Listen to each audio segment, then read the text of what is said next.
Anecdote à venir sur les inspecteurs de l'éducation nationale. Pourquoi les écoles hors contrat sont-elles si chères en France? Donc vous connaissez certainement les écoles privées sous contrat avec l'éducation nationale. Ce sont majoritairement des établissements catholiques en France. Mais les écoles privées hors contrat ne reçoivent pas de subvention du ministère et n'ont pas les salaires des enseignants payés par le ministère de l'Éducation nationale. Voilà. Mais elles sont toutefois inspectées, contrôlées par ce même ministère, ce qui est tout à fait normal, nous en convenons. Donc, avant d'ouvrir une école, bien avant d'ouvrir une école, il faut commencer à payer le loyer, les assurances, l'électricité, l'eau, les meubles, le matériel pédagogique, qui s'élève environ à 15 000 € pour une classe Montessori maternelle. Pourquoi il faut payer le loyer avant même de rentrer 1 € de frais de scolarité? Parce qu'il faut un lieu à montrer aux parents, en fait, tout simplement. Il faut qu'ils puissent se projeter. Personne ne fait un chèque pour scolariser ses enfants s'il ne sait pas où se situera l'école. Donc on prend un bail avant même d'avoir son premier inscrit.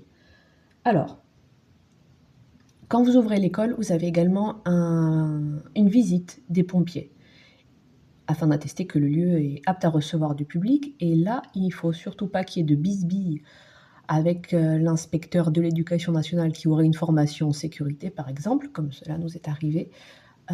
S'ils ne sont pas d'accord, le pompier et l'inspecteur sur la hauteur ou le lieu où il faut accrocher l'extincteur. Voilà, ça peut être très prise de tête, question responsabilité. Vous voyez le genre de petits soucis. Bref, tous les frais habituels d'une maison, d'une structure, d'une entreprise, disons, et avec une grosse facture d'eau. Parce qu'en école Montessori, en maternelle notamment, idéalement, il nous faut 25 élèves pour avoir la bonne émulation au travail. Souvent, on dit Montessori, petits effectifs, 15 élèves, c'est normal qu'ils réussissent. Non, 15 élèves, c'est trop peu. Nous, il nous faut 25. Montessori l'a écrit, et je vous le confirme, trop peu d'élèves, il n'y a pas cette émulation au travail, tout simplement. Ou c'est plus compliqué. Il faut aller la chercher aussi. Mais 25 élèves, c'est le bon nombre. Donc 25 petits élèves qui vont faire pipi, qui se lavent les mains, c'est beaucoup d'eau. Donc une grosse facture. Alors, l'école a déjà commencé à payer des frais avant même d'encaisser les chèques, mais elle a aussi toutes les vacances scolaires où elle peut faire rentrer des sous en parallèle de son activité purement scolaire. Et c'est comme ça que la plupart des écoles survivent. Elles sous-louent les locaux, elles organisent des stages ouverts à des élèves scolarisés hors de l'école, par exemple. Vous voyez le genre de stratégie financière, en fait. Ouvrir une école, clairement, c'est pas pour gagner des sous. Je vous donnerai une astuce plus tard, un bon plan pour le loyer.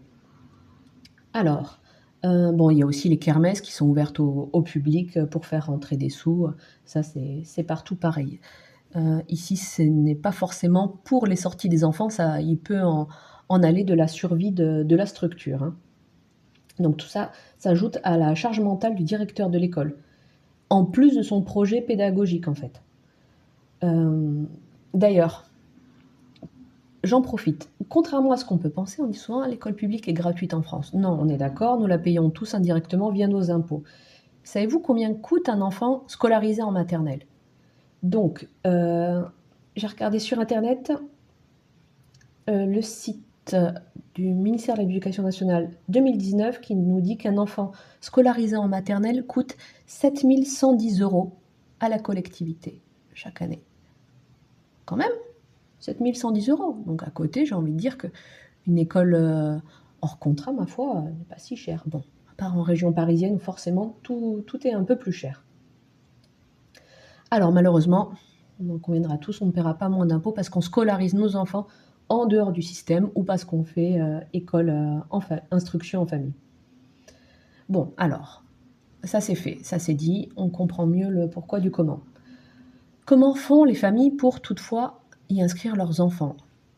Alors, j'ai vu plusieurs stratégies. Donc, j'ai vu des parents qui se saignent, clairement. Je n'ai pas vu que des gens aisés dans ces écoles hors contrat. À ma grande surprise, j'ai vu des enfants de profs, d'enseignants du public. Et pourquoi? Donc, ils me parlaient de la bienveillance Et moi, je pensais que s'il s'agissait de la bienveillance de l'adulte envers l'enfant, et le temps a passé et je pense qu'il s'agissait aussi de la bienveillance de l'institution, plus globalement. Donc, c'est que l'éducation nationale, ça peut être compliqué pour les enfants, mais ça l'est tout autant pour les parents et pour les enseignants. Et je pense que ces parents, c'est aussi ça qu'ils venaient chercher. Bref, passons pour cela. Qu'est-ce que j'ai vu comme stratégie financière? J'ai vu des parents qui avaient 3 enfants dans notre école. Donc, clairement, 3 frères et sœurs, c'est eux qui avaient le plus d'argent à sortir, hein. Je crois que c'était pas loin de 1 000 € par mois. Et ils nous disaient, mais clairement, notre stratégie, c'est d'avoir des enfants heureux toute l'année, plutôt que 3 semaines en vacances par an. Donc, les vacances étaient sucrées au profit du quotidien, du bien-être des enfants quotidien, de leur envie, de leur appétence, de leur joie de vivre, de leur envie d'apprendre, d'aller à l'école.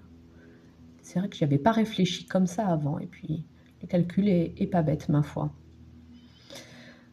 3 semaines de bonheur contre toute l'année. Voilà. Alors, de bonheur. On n'est pas toujours super heureux d'aller à l'école, il ne faudra peut-être pas exagérer. Mais vous voyez l'idée. Eux, ils faisaient le calcul comme ça. Une autre famille avait un petit garçon scolarisé et nous avions 3 chèques chaque mois. Un de papy-mamie, un de papa-maman, un du parrain. Donc là, c'était stratégie familiale. Un enfant, tout le monde se cotise pour qu'il ait une bonne école. Ma foi, voilà, c'est une possibilité. Alors, pour en revenir aux inspections, il y en a une à l'ouverture de l'école. Bien sûr, on demandera les diplômes, les casiers judiciaires de tous les enseignants, de tout l'équivalent des ATSEM, donc on appelle ça assistant en Montessori. C'est normal, mais on le fait chaque année, comme si chaque année vous alliez avoir un nouveau diplôme en fait. Pour le casier judiciaire, moi j'avoue, je suis assez pour, hein, je vois pas le problème. Mais là où c'était un petit peu vicieux, c'est qu'on nous demandait, enfin vicieux, non, c'est pas vicieux en fait, c'est plus précautionneux. Et ce que je n'ai pas vu dans l'enseignement public, pour y avoir accompagné mes enfants aussi, c'est qu'on demandait les casiers judiciaires et les diplômes également des parents qui allaient accompagner en sortie scolaire. Vous avez accompagné en sortie scolaire, on ne vous a jamais demandé ça. D'accord? Que ce soit dans le public ou dans le privé sous contrat. Là, c'était tous les ans. Bon. Moi, je préfère trop que pas assez de sécurité. Alors, on va peut-être tomber sur des inspecteurs un peu zélés, mais écoutez, moi, ça me choquait pas plus que ça. Ça m'a choqué après de découvrir que ailleurs ça ne se faisait pas, en fait. Alors, ces inspecteurs, autre anecdote à venir, ils voulaient nous pomper mais toute notre documentation, quoi. C'était ouf. Donc je pense parce que Montessori était à la mode, on n'était pas encore passé par cette tendance ghettosori, ils voulaient photocopier mais tous nos documents. Et donc nous on leur expliquait, mais on veut bien vous photocopier la feuille de progression, mais vous n'allez rien en faire, vous ne connaissez pas le matériel en fait. Mais ils y tenaient, ils ont essayé de nous prendre tous nos documents, ils photographiaient nos références de livres et tout dans la bibliothèque. Et jusque-là, bah oui, pas de souci, mais un livre, c'est un livre, on ne les inventait pas, hein. Mais il y avait des documents, clairement, sans formation, ça ne pouvait pas leur parler. Donc à quoi bon les prendre? Ça n'avait pas de sens. C'est comme demander la notice d'un avion, ça ne fait pas de vous un pilote, vous voyez l'idée? C'était très bizarre. Je pense que vraiment, ils voulaient prendre nos outils. Ça ne remplace pas une formation, quoi. Prendre nos outils, les refiler d'une manière ou d'une autre à leurs enseignants. Bref. Donc, je vous disais, après les salaires, le loyer est... Alors, après les salaires, non, ça dépend de la structure de l'école, hein. S'il n'y a qu'une classe maternelle, si les assistants Montessori sont bénévoles ou pas, le loyer, c'est quand même une grosse charge de l'établissement. Et donc, le bon plan, ce sont ces écoles qui ferment en campagne, malheureusement. Donc, une école qui a fermé il y a 5 ans, il y a 10 ans, mais le maire, il va vous ouvrir grand les bras pour que vous réoccupiez ces locaux et pour que vous donner une nouvelle vie à son village, en fait. Et oui, parce que ce sont les plus petites communes qui sont touchées. Donc vous aurez des locaux presque aux normes et vous bénéficierez de toutes les infrastructures, en fait, cantine, parking, tout ce qu'il faut, les petites toilettes aménagées et avec un peu de chance, vous pourrez même récupérer les meubles. Donc ça, alors c'est pas le projet de tout le monde de bouger, mais c'est une possibilité. C'est une possibilité. Un maire qui est dans cette démarche-là, il fait venir des familles aussi indirectement et les parents de ces familles-là ont peut-être des métiers, des professions qui peuvent également, refaire vivre tout un village. Vous voyez l'idée? Bref, ça c'est fait. Il faut savoir aussi donc, que c'est possible qu'il est possible d'installer une école Montessori dans un immeuble. Donc ça, c'est ce que j'ai découvert à Lyon quand j'ai visité, l'école Montessori, du 6e arrondissement, dans un immeuble. Alors je me suis dit: «Je me suis trompée d'endroit, c'est pas possible», la première fois que j'y étais et comme il n'y a pas de récréation en Montessori, ni le matin ni l'après-midi, est-ce qu'on a forcément besoin d'une cour?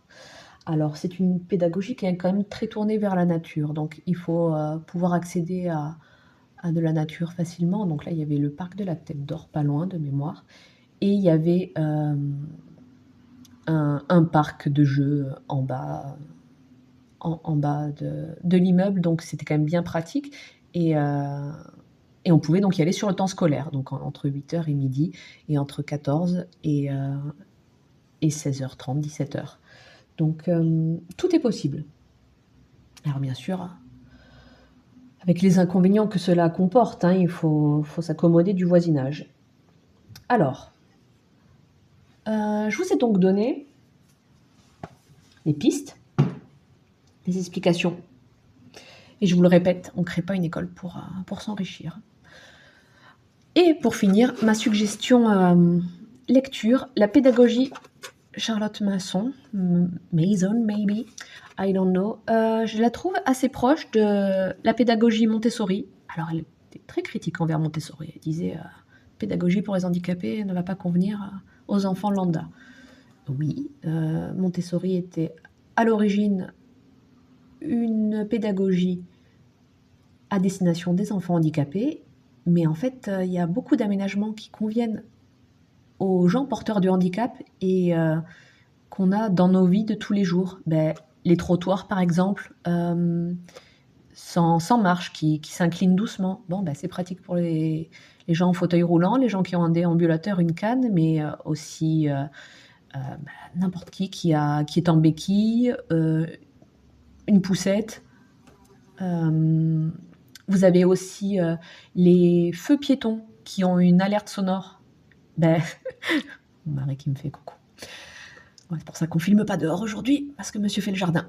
Les feux tricolores, non, les feux pour piétons qui ont des alertes sonores pour vous indiquer quand passer. À l'origine, c'était à destination des malvoyants. Maintenant, on sait quand on a le petit signal sonore qu'on peut y aller, tout le monde en profite. Pareil dans les ascenseurs, en fait. 2e étage, 3e étage. Mais ça profite à tout le monde, en fait. Donc, elle était critique envers Montessori pour cela, mais en dehors de ça, ma foi, très intéressant comme pédagogie, beaucoup à base de lecture, de héros pour inspirer les enfants. Moi, je la trouve assez passionnante et ma foi assez complémentaire de Montessori. Donc à vous de voir ce qu'elle vous inspire. Mais encore une fois, pédagogie de l'excellence. Hein. On n'est pas là pour enfiler des perles. Hein.